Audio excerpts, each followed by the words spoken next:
চীনের সঙ্গে সম্পর্ক ছিন্ন করা বোকামি বলছেন ব্রিটিশ প্রধানমন্ত্রী। এপ্রিল মাসে চীন সফরে যেতে পারেন ট্রাম্প। আমেরিকায় আবারও শাটডাউন শুরু। শ্রমিক সংকট কাটাতে অতিরিক্ত 65,000 গেস্ট ওয়ার্কার ভিসা দিবে ট্রাম্প প্রশাসন। ইসরায়েল ও সৌদি আরবের কাছে সামরিক সরঞ্জাম বিক্রি করছে আমেরিকা। যুদ্ধ বন্ধে ইরান আমেরিকার আলোচনার উদ্যোগ নিচ্ছে তুরস্ক। গাজায় প্রায় 70,000 ফিলিস্তিনি হত্যার তথ্য স্বীকার করলেন ইসরায়েলি সেনা কর্মকর্তারা। দক্ষিণ আফ্রিকায় ইসরায়েলি দূত বহিষ্কার।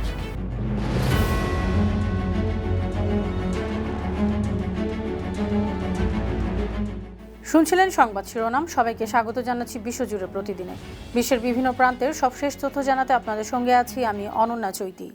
দীর্ঘ 14 বছর পর পাকিস্তানের মাটিতে অবতরণ করল বাংলাদেশের বিমান। পাকিস্তানের সংবাদ মাধ্যম দ্য ডন জানিয়েছে, বৃহস্পতিবার রাতে বাংলাদেশ বিমানের BEG 341 নম্বরের একটি ফ্লাইট ঢাকা থেকে সরাসরি করাচির জিন্নাহ আন্তর্জাতিক বিমানবন্দরে পৌঁছায়। এ সময় ঐতিহ্যবাহী ওয়াটার ক্যানন স্যালুটের মাধ্যমে ফ্লাইটটিকে স্বাগত জানানো হয়। এ বিষয়ে পাকিস্তানি এয়ারফোর্স কর্তৃপক্ষ জানিয়েছে, এ ফ্লাইটকে বাংলাদেশ ও পাকিস্তানের দ্বিপক্ষীয় সম্পর্কের ক্ষেত্রে একটি নতুন অধ্যায় হিসেবে দেখা হচ্ছে। শ্রমিক সংকট কাটাতে 2026 সালের 30 সেপ্টেম্বর পর্যন্ত অতিরিক্ত প্রায় 65,000 H-2B মৌসুমি গেস্ট ওয়ার্কার ভিসা দিবে ডোনাল্ড ট্রাম্প প্রশাসন। ফেডারেল রেজিস্ট্রারের বিশেষ নোটিশে এ তথ্য জানানো হয়েছে। যেসব মার্কিন নিয়োগকর্তা পর্যাপ্ত শ্রমিকের অভাবে মারাত্মক আর্থিক ক্ষতির সম্মুখীন হওয়ার ঝুঁকিতে আছেন, তাদের জন্যই এসব ভিসাগুলো উন্মুক্ত করা হচ্ছে। প্রতি বছর যুক্তরাষ্ট্রের প্রক্রিয়াজাতকরণ সহ বিভিন্ন খাতের জন্য নির্ধারিত 66,000 H-2B ভিসার সংখ্যার সঙ্গে নতুন এ সংখ্যা যোগ হবে। অবৈধ অভিবাসনের বিরুদ্ধে কঠোর হলেও বৈধ কর্মসংস্থানের ক্ষেত্রে এ নমনীয়তা প্রদর্শন করছেন প্রেসিডেন্ট ডোনাল্ড ট্রাম্প। তহবিল আইন প্রণয়ন সংক্রান্ত জটিলতার কারণে মাত্র 3 মাসের ব্যবধানে শনিবার থেকে সাময়িকভাবে সরকারি কার্যক্রম বন্ধ হয়েছে যুক্তরাষ্ট্রে। সরকারি খাতগুলোতে প্রস্তাবিত বরাদ্দ প্যাকেজ সময়মতো পাস না হওয়ায় এ জটিলতা চলছে। শুক্রবার মধ্যরাতের সময়সীমার আগে সিনেটে একটি অর্থায়ন প্যাকেজ পাস হয়, তবে সেটি কার্যকর হতে প্রতিনিধি পরিষদের অনুমোদন প্রয়োজন, যা সোমবারের আগে পাওয়া যাবে না। যুক্তরাষ্ট্রের রাজনীতি বিশ্লেষকরা আশা করছেন, আগামী সপ্তাহের মধ্যে বিলটি পাস হলে পরিস্থিতি স্বাভাবিক হয়ে যাবে। আমেরিকায় গত অক্টোবরেও এমন শাটডাউন কিংবা সরকারি কার্যক্রম বন্ধ হয়ে গিয়েছিল। এবার কিউবার বিরুদ্ধে অর্থনৈতিক চাপ আরও কঠোর করার ঘোষণা দিয়েছেন মার্কিন প্রেসিডেন্ট ডোনাল্ড ট্রাম্প।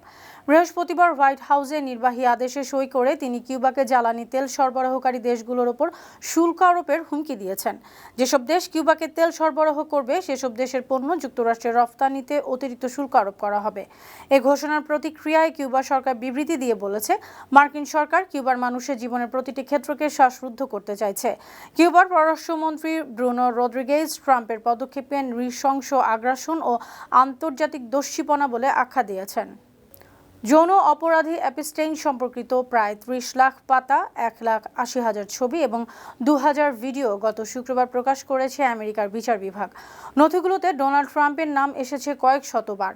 যুক্তরাষ্ট্রের বিচার বিভাগ বলেছে, কিছু নথিতে প্রেসিডেন্ট ট্রাম্পের বিরুদ্ধে মিথ্যা ও অতিরঞ্জিত অভিযোগ রয়েছে। পাশাপাশি অ্যাপস্টেইন ও বিভিন্ন প্রভাবশালী ব্যক্তির আদান প্রদান করা ইমেলের তথ্যও রয়েছে নথিগুলোতে। এছাড়া অ্যাপস্টেইনের সহযোগী গিসলেন ম্যাক্সওয়েলের বিরুদ্ধে তদন্তের তথ্য আছে। অপ্রাপ্ত বয়স্ক মেয়েদের পাচারে অ্যাপস্টেইনকে সাহায্য করার অপরাধে ম্যাক্সওয়েল দোষী সাব্যস্ত হয়েছিলেন। দক্ষিণ আফ্রিকায় ইসরায়েলি দূতাবাসের চার্জ দ্য অ্যাফেয়ার্স এরিয়েল সেইডম্যানকে অবাঞ্ছিত ঘোষণা করেছে দেশটির পররাষ্ট্র মন্ত্রণালয়। শুক্রবার দক্ষিণ আফ্রিকার আন্তর্জাতিক সম্পর্ক ও সহযোগিতা বিভাগ বিবৃতি দিয়ে জানিয়েছে, আগামী 72 ঘন্টার মধ্যে সেইডম্যানকে সে দেশ ত্যাগ করতে হবে। সেইডম্যান সামাজিক যোগাযোগ মাধ্যমে দক্ষিণ আফ্রিকার প্রেসিডেন্ট সিরিল রামাফোসার বিরুদ্ধে অত্যন্ত আক্রমণাত্মক আচরণ করেছেন। প্রতিক্রিয়ায় ইসরায়েলও সেদেশে নিযুক্ত দক্ষিণ আফ্রিকার জ্যেষ্ঠ কূটনীতিক শন এডওয়ার্ড বাইনোভেল্টকে পাল্টা অবাঞ্ছিত ঘোষণা করেছে। তাকেও 72 ঘন্টার মধ্যে ইসরায়েল ছাড়ার নির্দেশ দেওয়া হয়েছে। ইসরায়েল ও সৌদি আরবের কাছে প্রায় $1300 কোটি আধুনিক অস্ত্র বিক্রির অনুমোদন দিয়েছে যুক্তরাষ্ট্রের পররাষ্ট্র দপ্তর। শুক্রবার ওয়াশিংটনের পক্ষ থেকে জানানো হয়েছে, এই চুক্তির মাধ্যমে ইসরায়েলকে $380 কোটি দামের 30টি অত্যাধুনিক অ্যাপাচি অ্যাটাক হেলিকপ্টার সরবরাহ করা হবে। পাশাপাশি সৌদি আরবের কাছে $900 কোটি দামের 730টি প্যাট্রিয়ট ক্ষেপণাস্ত্র বিক্রি করা হবে। মার্কিন পররাষ্ট্র দপ্তর বিবৃতিতে জানিয়েছে, যুক্তরাষ্ট্র ইসরায়েলের নিরাপত্তার প্রতি শতভাগ প্রতিশ্রুতিবদ্ধ। ইসরায়েলকে শক্তিশালী করে আত্মরক্ষায় সক্ষম করা মার্কিন জাতীয় স্বার্থের জন্য অত্যন্ত গুরুত্বপূর্ণ। চীনের সঙ্গে কূটনৈতিক ও বাণিজ্যিক সম্পর্ক ছিন্ন করা বোকামি, এমন মন্তব্য করেছেন ব্রিটিশ প্রধানমন্ত্রী কিয়ার স্টারমার। স্থানীয় সময় শুক্রবার চীনের সাংহাইয়ে সংবাদ মাধ্যম বিবিসিকে দেয়া সাক্ষাৎকারে তিনি এ মন্তব্য করেন। ব্রিটিশ প্রধানমন্ত্রী আরও বলেন, বিশ্বমঞ্চের প্রভাবশালী দেশগুলোর সঙ্গে যুক্ত থাকা যুক্তরাজ্যের জন্য অপরিহার্য। চীনের সঙ্গে ব্যবসা ঝুঁকিপূর্ণ। মার্কিন প্রেসিডেন্ট ডোনাল্ড ট্রাম্পের এমন মন্তব্যের প্রেক্ষাপটে স্টারমার বলেন, আলোচনার মাধ্যমেই চীনের সঙ্গে বাণিজ্যিক সম্পর্ক এগিয়ে নেওয়া উচিত। চীন সফরের আগে ব্রিটিশ প্রতিনিধি দল ট্রাম্পের টিমের সঙ্গে আলোচনা করেছেন। ট্রাম্প আগামী এপ্রিলে চীন সফরে যেতে পারেন। পাকিস্তানে বেলুচিস্তানে সেনাবাহিনীর অভিযানে ভারত সমর্থিত ফিতনা আল খারেজি ও ফিতনা আল হিন্দুস্তানের 41 সন্ত্রাসী নিহত হয়েছে। শুক্রবার পাকিস্তানের আন্তঃবাহিনী অধিদপ্তর জানিয়েছে, বেলুচিস্তানে হারনাই ও পাঞ্জগুর জেলায় দুটি আলাদা অভিযান চালানো হয়। এ সময় সন্ত্রাসীদের গোপন আস্তানায় অভিযান চালায় নিরাপত্তা বাহিনী। তখন সন্ত্রাসীরা পাল্টা হামলা চালালে হতাহত হয়। ঘটনাস্থল থেকে বিপুল পরিমাণ অস্ত্র উদ্ধার করে সেগুলো ধ্বংস করা হয়েছে।